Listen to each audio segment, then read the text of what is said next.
இயேசுவில் எனது அன்பிற்குரியவர்களே, உங்களுக்கு என்னுடைய இதயம் கனிந்த வாழ்த்துக்கள். வணக்கம்.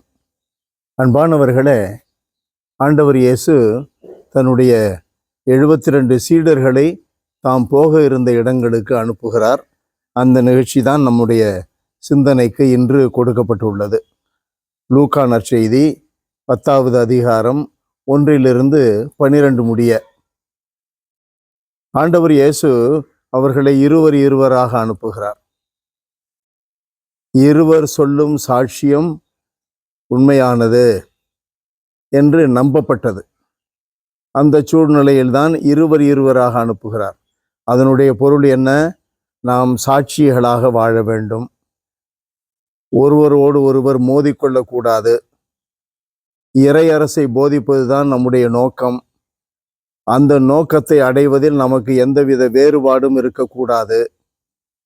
ஒருவருக்கொருவர் விட்டு கொடுத்து, ஒருவருக்கொருவர் துணையாக இருந்து, ஒருவரை ஊக்குவித்து இறையரசு நெருங்கி வருகிறது, அதை சொல்லுங்கள். அதுதான் இயேசு அவர்களுக்கு கற்பிக்கிறார்.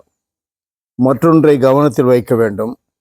ஓநாய்களிடையே ஆட்டுக்குட்டிகளை அனுப்புவதை போல் உங்களை அனுப்புகிறேன். பணப்பையோ வேறு பையோ மிதியடிகளோ எதுவும் நீங்கள் எடுத்து செல்ல வேண்டாம். இந்த கருத்தை நான் இப்படி பார்க்கிறேன். நாம் பணித்தளங்களிலே எந்த விமர்சனமும் கூடாது, எந்த எதிர்ப்பும் கூடாது. நாம் நினைத்தபடியே நடக்க வேண்டும். அதற்கு நம்மிடம் இருக்கிற பணத்தை, செல்வத்தை, செல்வாக்கை பயன்படுத்தலாம் என்று நாம் நினைத்தால் ஓநாய்களே இருக்காது. ஆண்டவர் அனுப்புவதோ ஓநாய்கள் மத்தியிலே அனுப்புகிறார். ஓநாய்களை ஆட்டுக்குட்டிகளை போல் நம்மால் மாற்ற முடியும்.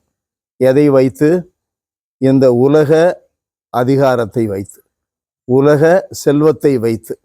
அதுதானே ஆண்டவர் வேண்டாம் என்று சொல்லுகிறார். கைப்பையோ பணப்பையோ மிதியடியோ எதுவும் எடுத்து செல்ல வேண்டாம். ஆகையினால் சில பேர் பணத்தை வச்சு ஆட்டிக்கிட்டு இருக்கிறாங்கல்ல, அதிகாரத்தை வச்சு ஆட்டிக்கிட்டு இருக்கிறாங்கல்ல, அவர்களெல்லாம் நற்செய்தி பணியில் இல்லை என்பது மிக தெளிவு. எதை வைத்து நாம் ஆட்ட வேண்டும்? தூய ஆவியின் ஆற்றலை வைத்து ஆட்ட வேண்டும். கடவுளுடைய திருச்சித்தத்திற்கு பணிந்து இருப்பது, சரணடைந்து கிடப்பது, அவருடைய சித்தத்தை நிறைவேற்றுவது, அதை வைத்து ஆட்ட வேண்டும். செல்வத்தையும் அதிகாரத்தையும் பணபலத்தையும் அல்ல.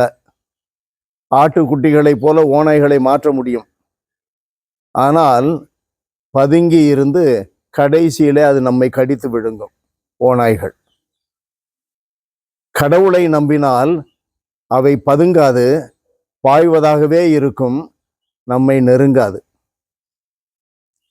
ஆகையினால் இறை அரசை போதிப்பதில் நாம் எப்பொழுதும் கவனம் செலுத்த என்ன செய்ய வேண்டும்? கடவுளுடைய சமாதானத்தை, கிறிஸ்து தானே சமாதானம், அவரை சுமந்து செல்ல வேண்டும்.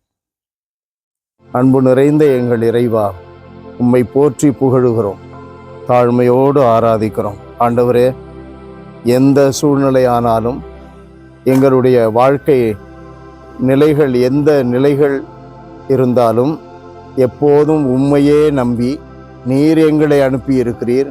நாங்கள் அனுப்பப்பட்டவர்கள், ஒரு குறிப்பிட்ட நோக்கத்திற்காக அனுப்பப்பட்டவர்கள், உம்முடைய அருளையும் ஆற்றலையும் கொண்டு செயல்படுத்த வேண்டியவர்கள் என்பதை உணர்ந்து வாழ எங்களுக்கு துணை புரியும். இயேசுவின் நாமத்தில் ஜெபிக்கிறோம் பிதாவே. ஆமென், ஆமென்.